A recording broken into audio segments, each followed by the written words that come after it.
Welcome back to the InherAlchemist TV. In today's video, we are going to be looking at Maurice and Kimmi Scott from Love in Huntsville. I don't know why I can't get the name of this show correct to save my life, but I think somebody in the comments requested that I look into this relationship, and I thought, hell, why not? Let's just continue with the momentum. Maybe we'll be looking at all the couples, right? Okay, so I have a row for Kimmi and I have a row for Maurice, but honestly, Kimmi, a lot of her energy did not come through this reading. A lot of this reading had to do with Maurice. He seems to have some type of like lack of closure or be stuck in the past about another relationship, it looks like, with the child's mother. Now, he left that relationship and there's some residual feelings or guilt about it. I wouldn't call it karma, but I would call it deep reflection. I don't think he gave her a real answer as to why their relationship was ending or why he was leaving. And it really had to do with the fact that he was insecure and he was going through like some type of depression. And he felt smothered by her and felt like he was unable to grow in that relationship. He felt as a mother, she was very negligent and that she was like basically didn't want to go anywhere in life. And I don't feel like this is something that he verbalized to her in explicit terms. Now, what he may have done was go get another relationship, causes things to overlap instead of being able to clearly say what he needs to say. But he is coming in as the King of Cups, so this is a person that tries to use their head and their heart. They try to be diplomatic, and I don't know, I think sometimes it may get kind of confused or lost in the sauce about how to go about something. And so he still carries with him these kind of guilt or feeling pertaining to the past. He can't forget how he allowed that situation to play out. And in hindsight, he doesn't think it was the right thing to do. And he can't let go of those thoughts. You know what I mean? He can't.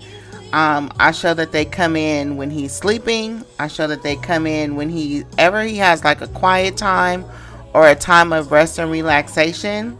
He starts to think about how he left that relationship or whatever. And there's a certain nostalgic quality to it in the sense that he's thinking about all the happy memories that he had with that person. Even though when they were together, he did feel smothered and he felt like he couldn't move forward for some reason. But it wasn't an all bad situation. It looks like he tried to make himself feel like it was all bad. But it was something that he was deeply emotionally attached to. And I don't know if you know, like he regresses to these memories or this time when life gets stressful for him, because it looks like he moved into another life, but it was more so based on him trying to convince himself to look ahead and to try to be more future oriented.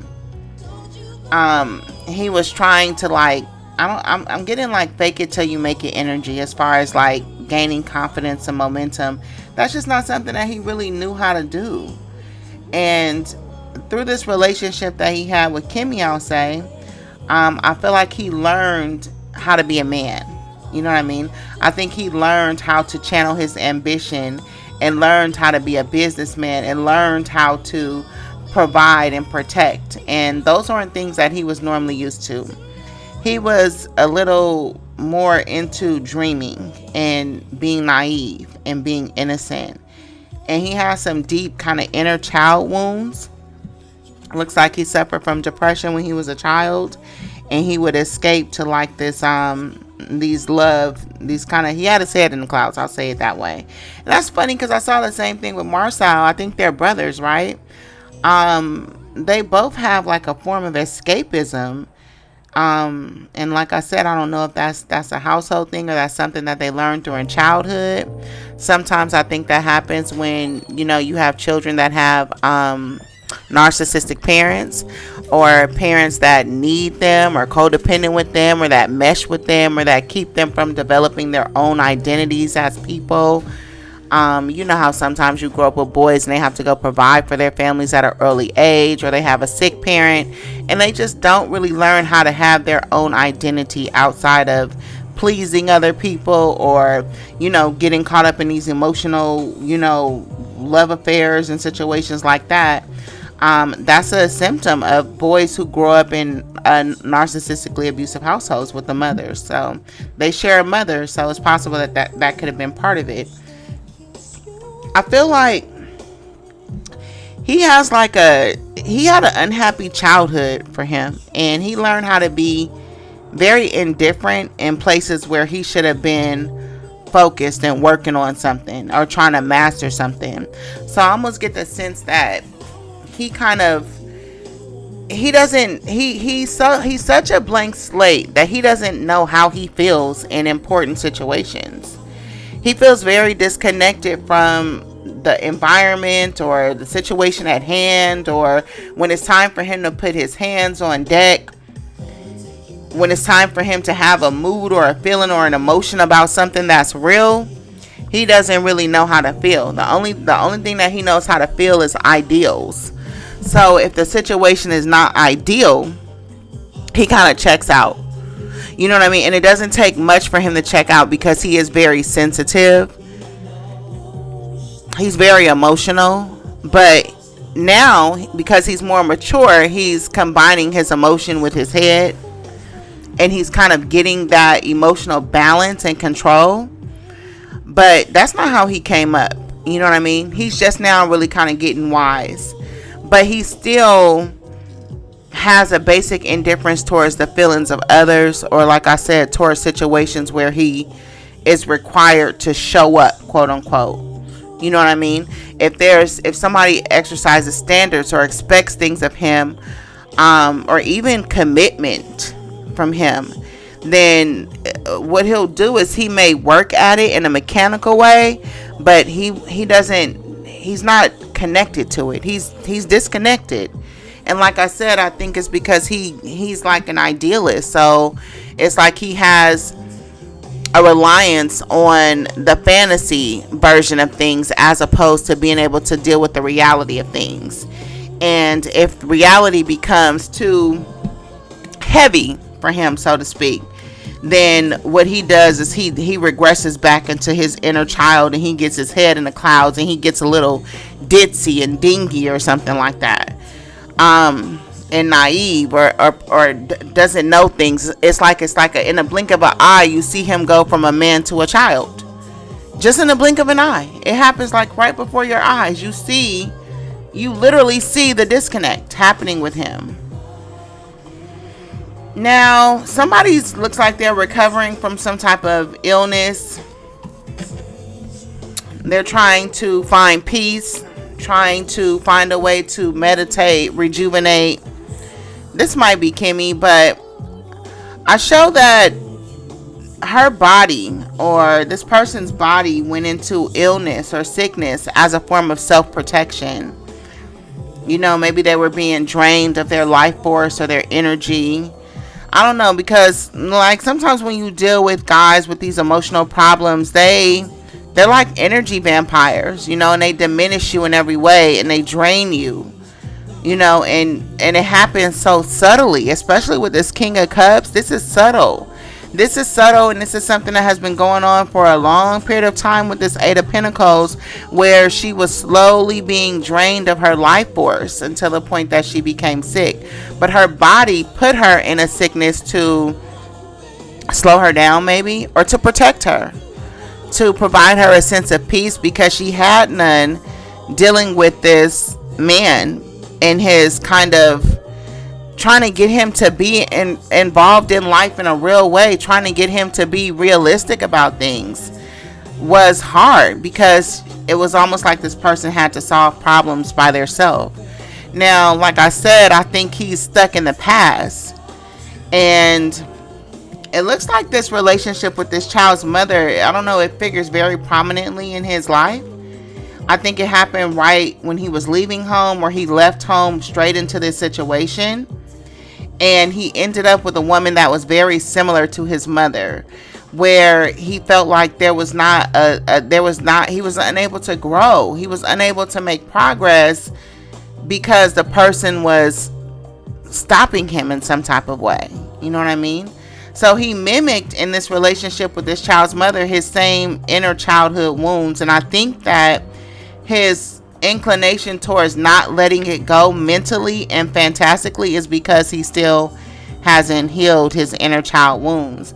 But instead of it being projected onto his childhood and maybe his mother, it falls back to the baby's mother. And so now he's like in this state of like thinking about the child's mother, and thinking about the good times, and thinking about happiness, because he associates these type of women, he still associates that with happiness and safety.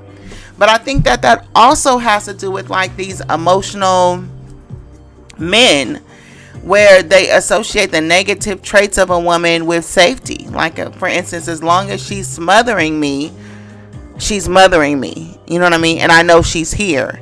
As long as she's insecure over me, I know she's still in love. But if she ever should have to take care of herself, or she gets independent, or develops another interest outside of me, then I get frantic and crazy. You know what I mean? But at a certain point, he started to like develop a desire to gain some momentum and confidence. He wanted to grow. And I show that that's why he left the relationship with the child's mother. Now, there's some changes. Him and Kimmi, they had a stroke of bad luck. And and things were like getting out of control. And I think this is with Kimmi. I think she was clinging on to trying to control the situation to keep this kind of will from spiraling out of control, to where it ricocheted back onto her body, and it put her out of commission, mentally, spiritually, physically. It almost killed her. You know what I mean? But this death is still more spiritual. It's more spiritual. Yeah, it's almost like she had to become another person, regenerate into another person, because going through these motions with him, it drained her life force, because it's almost like she was trying to be forced into that mother box or whatever, but she was very resistant toward it. You know what I mean? Whereas maybe the other women were, they showed their love to him in a particular way that made him feel safe. And Kimmi has never shown love to him in a way that made him feel safe.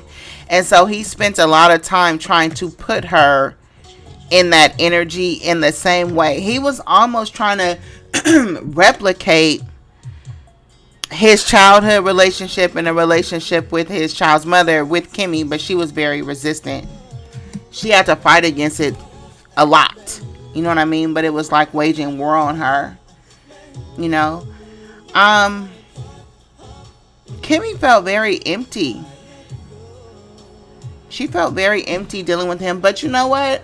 I feel like, I was talking earlier about there being a lack of closure with him and the child's mother. I feel like that was him that felt empty, almost like a cyclical or a karmic lack of closure. And I feel like that was projected onto Kimmi, because I feel like he emptied her out in an attempt to replicate these patterns, these abusive relationship patterns, these toxic relationship patterns. It almost was requesting that she empty out her vessel, which appeared to be very full when they met.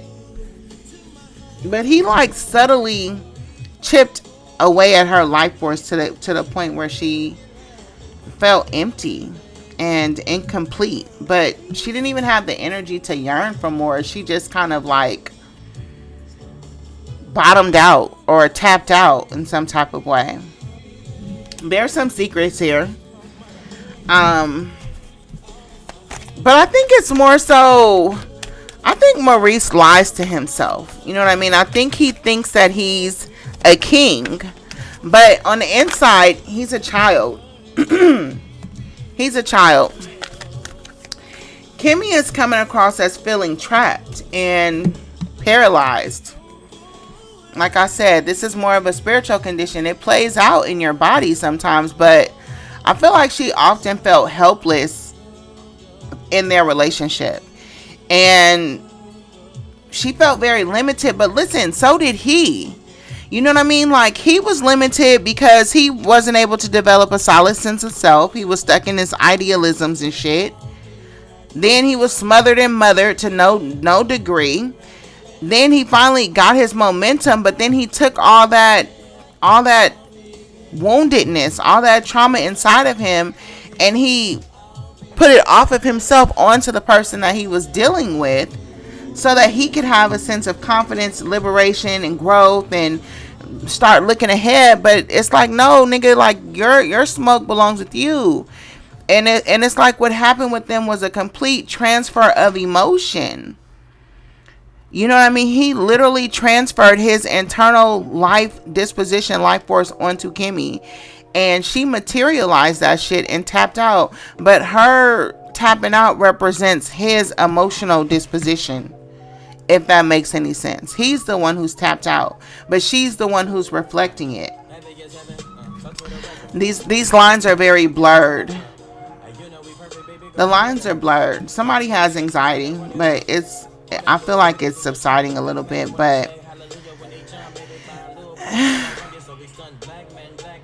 I feel like there was a sense of wanting to surrender. I feel like Kimmi, she gave up at one point, you know what I mean? Or is giving up, or is going to give up. But it's going to be in a sense of, I don't want to fight this anymore. I don't want to fight for this anymore. I don't want to prove myself anymore. I don't want to explain myself anymore. I surrender. You got it. Just leave me alone. You know what I mean? I feel like she just wants to be alone.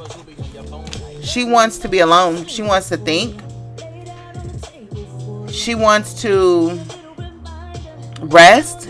And she wants to recover from taking on Maurice. But like I said, this was so subtle. I don't even know if in this moment she knows exactly what happened. I don't even know if she's really putting the dots together or connecting the dots of what happened. This is a complete energy transfer. And that's why, like, you know, like, I was talking about binding, right? And this is why even when you're married, you have to do unbindings on yourself, or cord cutting, to make sure that you and your partner's energy are never mistaken. You know what I mean? That you're not enmeshing, because he enmeshes, because he was enmeshed with as a child. You know, where you strip your identity, and you just have to maintain that separateness. There's a sense of failure in Kimmi, and it's created a bitterness inside of her. And like I said, I feel like she collapsed. I feel like she's exhausted, and I feel like she feels betrayed because she felt like she was dealing with somebody that was not just using her as an emotional cum dump. You know what I mean? He seems like he just used her as a vessel to transfer his entire childhood countenance and disposition onto, to the point where it made her sick. You know what I mean? Now, for her, it's showing the only way out is through understanding and forgiveness, and through expressing her own repressed emotions. But she would have to understand how she feels in order to do that, because she's not coming across as a woman who can connect these type of dots. You know what I mean? She may understand how she feels, but it's like this. If you were a woman who could connect the dots, then your emotional disposition would not have to manifest as a sickness in your body. You know what I mean? So a sickness in your body, they manifest psychosomatically. So when you're emotionally sick, mentally sick, and you don't know what happened, and you can't trace the dots, and you keep compiling on, your body is like your last fucking resort to have to show you, hey, pay attention, hello. You know what I mean? But she could have been connected the dots, but she's hard-hearted. She has like She has a bitterness about her as well that keeps her from using her intuition, because like her bitterness, her guard is so high because of being bitter over the years that even spiritual things can't really get inside of her head. She's totally blocked. You can't tell her shit. You know what I mean? She has a complete blockage. And you know, your body shutting down is like that last step. You know what I mean? To get your attention. She is developing an emotional awakening. She, you know what? She might even be talking to a spiritualist, or yeah, she's talking to a spiritualist, or trying to go some holistic route. She may be doing some Reiki healing or some chakra balancing, or talking to a shaman, or she's doing meditation. She's trying to holistically put herself back together. I will say that right now, but Maurice ain't making it easy for her. He's being very stubborn. He's being a tyrant. He's being overly domineering because he doesn't want her to put herself back together again, because then she might not be there for him. Anyways, listen, this is what the spread said. Let me know what you guys think in the comments, and I'll see you on the next one.